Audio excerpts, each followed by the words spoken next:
Je suis Jean-Patrick Costa, je suis pharmacien de formation et anthropologue de la santé et je suis parti il y a 30 ans chez les Indiens Shuar en Équateur, en Amazonie, dans un programme Pharmaciens sans frontières. C'est vrai que ce séjour a changé ma vie et du coup j'ai fondé l'association Arutam Zéro Déforestation, qui est une association de soutien au peuple premier d'Amérique latine. De fil en aiguille, je suis venu à accompagner des voyages Arakis, spécialement en Colombie, chez les Indiens Arhuaco et Kogis. Ce voyage nous apporte une certaine relation avec la nature différente. On commence par des méditations le matin, orientées, pour voir naître le jour et sentir la nature qui s'éveille. Les Indiens disent que nous nettoyons nos pensées. Nous renaissons chaque jour et nous expérimentons ce lien avec la nature. Ils nous proposent aussi de purifier nos pensées, de remonter à nos origines, les origines de la vie, pas seulement nos ancêtres, les ancêtres de nos ancêtres, mais jusqu'au premier homme, jusqu'au premier être vivant. Et dans ce travail, on se décante un petit peu toutes nos préoccupations et nous prenons plaisir à agir en connexion avec la vie, en symbiose, en harmonie avec la nature. Écouter les oiseaux, écouter les cygnes est quelque chose qui nous fait pénétrer dans une conscience élargie, quelque chose qui dépasse ce quotidien matérialiste et qui nous fait sentir cette joie de vivre, cette importance de célébrer la vie. Ils font beaucoup de pagamentos, c'est-à-dire de paiements pour remercier la nature d'être là et d'être avec nous, en nous. Les Mamo sont des autorités spirituelles. Elles ont un rôle à toutes les étapes de notre vie, notamment au niveau de la naissance, par le baptême, mais aussi au niveau du mariage, au niveau de l'initiation des adolescents, et bien sûr à tous les aspects de notre vie. Les rêves, par exemple, et les cauchemars tout particulièrement, méritent d'être soignés, parce que ce sont des informations du monde invisible et ils nous disent des choses que nous devons éviter. De la même manière, il y a des Mamo faiseurs de pluie, il y a des Mamo qui réalisent l'abondance ou facilitent les récoltes et génèrent de l'harmonie finalement. Alors dans nos voyages, nous rencontrons quelquefois des choses bien particulières.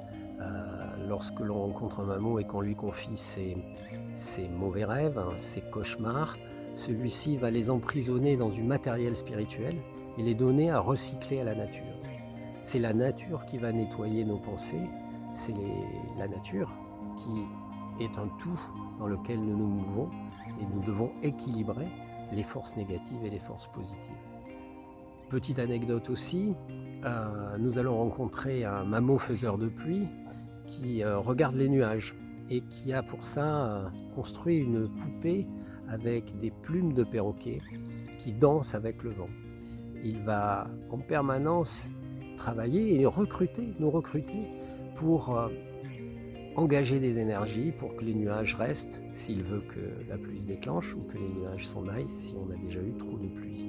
Donc en fait, chaque visite chez un Mamo est l'occasion de s'insérer dans la vie quotidienne de ces Indiens.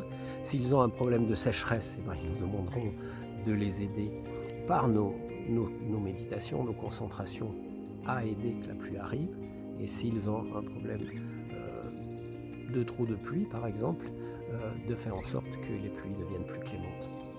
Le voyage régénératif, finalement, ça pourrait être ça.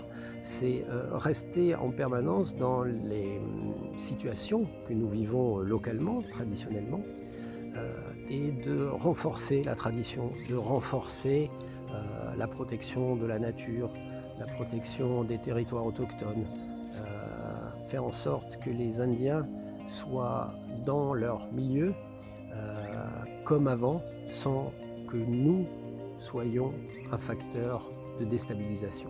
Alors plus concrètement, Arutam favorise des projets en lien avec le voyage chez les Kogis et les Arhuaco. L'année dernière, nous avons financé la rénovation d'une école autogérée et traditionnelle Il s'agissait de l'agrandir et de faire une cuisine aussi pour les élèves. Arutam Zéro Déforestation soutient les peuples premiers dans l'objectif principal qui est de protéger les territoires. Avec Zéro Déforestation, nous légalisons des terres, nous achetons des terres pour les Indiens, pour qu'ils continuent de vivre dans la forêt, de vivre sur leur territoire. À côté de ça, nous pouvons aider des projets de reforestation lorsqu'il y a eu des destructions liées à la pression occidentale. Et nous pouvons aussi favoriser des projets productifs communautaires visant à faire que les Indiens vivent en forêt et ne partent pas à la ville. Parmi ces projets, l'écotourisme est un axe fort puisqu'ils vont permettre d'obtenir des revenus tout en maintenant la tradition. Mais il y a d'autres projets productifs comme des transformations de produits de la forêt réalisés par les Indiens et commercialisés localement. L'année prochaine, sur le prochain voyage avec Arrakis, nous allons construire un poste de santé intégral dans lequel les plantes médicinales et les mammaux, bien sûr, auront un rôle. Là aussi, il s'agit de renforcer la tradition par notre venue, par des choses concrètes, des réalisations concrètes qui vont toucher les jeunes générations. Par exemple, les Arhuacos et les Kogis ont été dépossédés des terres basses qui sont les plus fertiles, en prise directe avec la mer. Et bien sûr, ils sont éloignés d'une partie de leur travail qui est de faire remonter les énergies depuis la mer jusqu'au sommet. Ils récoltent des coquillages qu'ils vont remonter sur les sommets. Et ils redescendent des plantes ou des pierres des sommets jusqu'à la mer. Donc on comprend que si cette continuité géographique n'existe pas, il ne peut pas y avoir une tradition très vivante. Donc racheter des terres ponctuellement à des endroits stratégiques où il y a cette fameuse ligne noire et des lieux de paiement, des lieux de prière, permet de fortifier, de renforcer la tradition.